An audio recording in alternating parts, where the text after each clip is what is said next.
Class 10th, Chapter 8 How do organisms reproduce? अब इस chapter के अंदर ये चीज़ बताई गई है कि कैसे रिप्रोड्यूस करते हैं सारे एनिमल्स या सारे ऑर्गेनिजम्स। अब इसमें दो तरह के की ऑर्गेनिजम्स हो सकते हैं, जैसे कि ए सेक्शुअल एंड सेक्शुअल रिप्रोडक्शन। अब जो ए सेक्शुअल रिप्रोडक्शन होता है उसके अंदर कोई भी मेल या फीमेल नहीं होता, उसमें एक ही होता है, ठीक है, और एसेक्सुअलिटी होती है। जबकि जो सेक्सुअल रिप्रोडक्शन होता है उसके अंदर मेल एंड फीमेल बोथ होते हैं। अब यहाँ पे ये टॉपिक है importance of variation. Importance of variation इसमें ये बताया गया है टोटली कि ना क्यों हमको ना वैरायटी ज़रूरी है एनवायरनमेंट के अंदर। क्यों? क्योंकि वो क्या करता है कि जेनेटिक वैरायटी को ऐड करता है।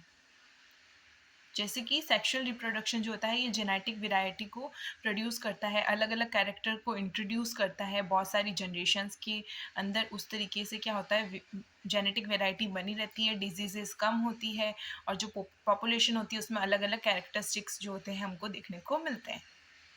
नेक्स्ट है ए सेक्शुअल रिप्रोडक्शन के अंदर हम जो पढ़ेंगे वो है फिशन।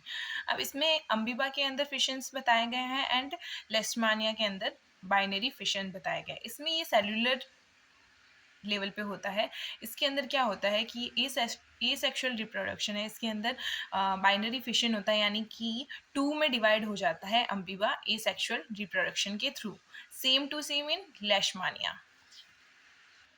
अब फिशन का एक और एग्जाम्पल है जैसे कि multiple fission in the Plasmodium. इसमें ये बहुत सारे मल्टीपल फिशन होते हैं, ये डिवाइड होते हैं और इसके अंदर बहुत सारे डॉटर सेल्स को प्रोड्यूस होती है। Next is fragmentation. अब फ्रेगमेंटेशन जो है ये होता है स्पाइरोगाइरा के अंदर, ठीक है। इसके अंदर क्या होता है, बहुत सारे स्मॉलर पीसेस के अंदर ये डिवाइड हो जाते हैं मैचुरेशन के बाद में। और इसकी basic strategy used in multicellular organism is that different cell type perform different specialise functions. इसके अंदर बहुत सारे अलग अलग डिफरेंट डिफरेंट सेल टाइप्स होते हैं जो कि अलग अलग प्रोग्राम्स को फंक्शन करते हैं। अब प्लेन एरिया इसका एक एग्जांपल है रीजनरेशन का। इसके अंदर क्या होता है कि जब अगर बॉडी छोटे छोटे पीसेस में भी डिवाइड हो जाए तो इस एक पीस से फुल बॉडी बन जाती है, इसको हम रीजनरेशन बोलते हैं। प्लेन एरिया इसका एक बहुत अच्छा एग्जांपल है, ठीक है। एंड वन मोर है, एक और हाइड्रा है। तो ये सब क्या करते हैं कि इसको जब छोटे छोटे बॉडी पीसेस अगर इसके डिवाइड भी हो जाए तो इससे रीजनरेशन हो जाता है, यानी कि जो टिश्यूज़ है वो सेल्स हैं वो सब के सब वापस उसी फॉर्म में आ जाते हैं फुल बॉडी में। अब ये है इसका एक और एग्जांपल है जैसे कि बडिंग। बडिंग में ये होता है कि छोटा सा बर्ड निकलता है, जैसे कि हम लोग देखते हैं जिंजर के अंदर कितने छोटे छोटे बर्ड्स निकले होते हैं। सिमिलरली हाइड्रा के अंदर भी ऐसे छोटे से बर्ड्स निकलते हैं और यहाँ से एक पूरा ग्रोथ होता है एक यंग ऑफस्प्रिंग का। और ये एसेक्सुअल रिप्रोडक्शन है, तो इसमें जो जेनेटिक वेराइटी होगी वो सिमिलर होगी, यानी कि कुछ भी वेराइटी नहीं होगी, ये बिल्कुल क्लोन होगा अपने पेरेंट की। अब ये है वेजिटेटिव प्रोपगेशन। अब ये भी सिमिलर है हाइड्रा वाले रिप्रोडक्शन के। इसमें ये क्या होता है कि ये प्लांट्स के अंदर होता है। इसके अंदर क्या होता है, जैसे कि अगर आप एक पोटैटो ले लो, उसके अंदर जो बहुत छोटे छोटे बर्ड्स निकले हुए होते हैं उससे भी एक पूरा प्लांट ग्रो कर सकता है। लीफ इन ब्रायोफिल्म। अब इसके जो छोटे छोटे ये बर्ड्स दिख रहे हैं, इन बर्ड से एक पूरा प्लांट ग्रो कर सकता है, क्योंकि ये किसका एग्जाम्पल है, वेजिटेटिव प्रोपोगेशन का, यानी इस छोटे से बर्ड से एक पूरा प्लांट बन सकता है। अब टिश्यू कल्चर क्या होता है? फर्स्ट ऑफ ऑल जो कल्चर है इसके अंदर क्या होता है कि ये यहाँ पे एक न्यूट्रिएंट मीडिया बनाया जाता है। न्यूट्रिएंट मीडिया होता है, न्यूट्रिएंट मीडिया होता है। इसके अंदर क्या होता है, अगार अगार होता है, ठीक है। अब ये जो अगार अगार होता है ये एक तरह का ग्रोथ मीडियम होता है, ये ग्रोथ मीडियम होता है। इसके अंदर क्या होता है, कोई भी चीज़ आसानी से ग्रो कर सकते हैं। जैसे माइक्रोबायोलॉजी के जो प्रैक्टिकल्स होते हैं उसके अंदर क्या होता है कि यहाँ पे इस ग्रोथ मीडियम के अंदर बहुत सारे बैक्टीरियाज को इंट्रोड्यूस किया जाता है और फिर उसकी ग्रोथ को ऑब्जर्व किया जाता है।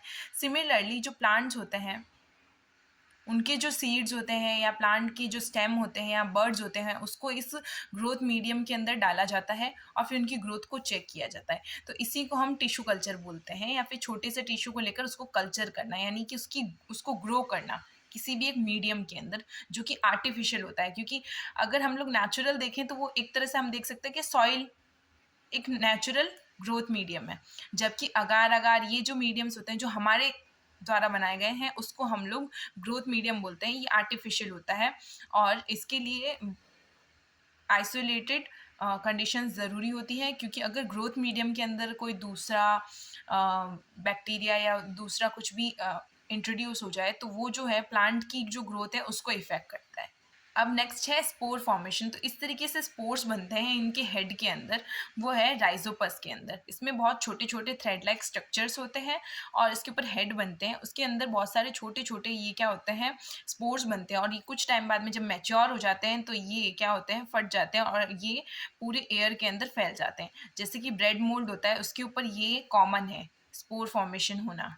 नेक्स्ट है सेक्सुअल रिप्रोडक्शन। अब सेक्सुअल रिप्रोडक्शन जो होता है ये सिमिलर होता है ए सेक्सुअल रिप्रोडक्शन की, यानी कि इसमें भी एक ऑफस्प्रिंग रिप्रोड्यूस होता है, पर इसके अंदर थोड़ा सा डिफरेंस है। सेक्सुअल रिप्रोडक्शन के अंदर क्या होगा, जेनेटिक वैरायटी होती है, इसके अंदर डीएनए होता है और जो डीएनए का रेप्लिकेशन होता है मेल एंड फीमेल बोथ होते हैं और दोनों की कैरेक्टरिस्टिक्स जो होते हैं ऑफस्प्रिंग के अंदर आते हैं। जबकि जो ए सेक्सुअल रिप्रोडक्शन होता है उसके अंदर जो ऑफस्प्रिंग होती है वो हमेशा अडल्ट के सिमिलर होती है। नेक्स्ट है sexual reproduction in flowering plants. इसके अंदर भी दो होते हैं, मेल एंड फीमेल।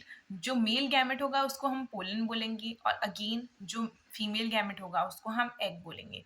जो पोलन होता है प्लांट्स के अंदर वो फर्टिलाइज करता है फीमेल गैमेट को। अब इस तरीके से होता है कि यहाँ पे पोलन ग्रेन होता है और इसके थ्रू ये यहाँ पे ट्रैवल करते हुए फीमेल जर्म सेल्स को फर्टिलाइज करता है और फर्टिलाइजेशन के बाद में फ्रूट बनता है। फ्रूट से जो है बहुत सारे सीड्स वापस बनते हैं और उसी फ्रूट के अंदर बहुत सारे न्यूट्रिएंट्स होते हैं जो कि उस सीड को फीड कर सकते हैं या फिर उस सीड को आगे बढ़ने में मदद करते हैं, यानी ग्रो करने में मदद करते हैं। नेक्स्ट एक रिप्रोडक्शन इन ह्यूमन बींग्स। इसमें भी मेल एंड फीमेल बोथ होते हैं और मेल एंड फीमेल गैमेट्स भी अलग अलग होते हैं। जो मेल गैमेट होता है वो एग को फर्टिलाइज करता है, उसके बाद जाइगोट बनता है, उसके बाद एम्ब्रियो बनता है, उसके बाद में फीटस बनता है।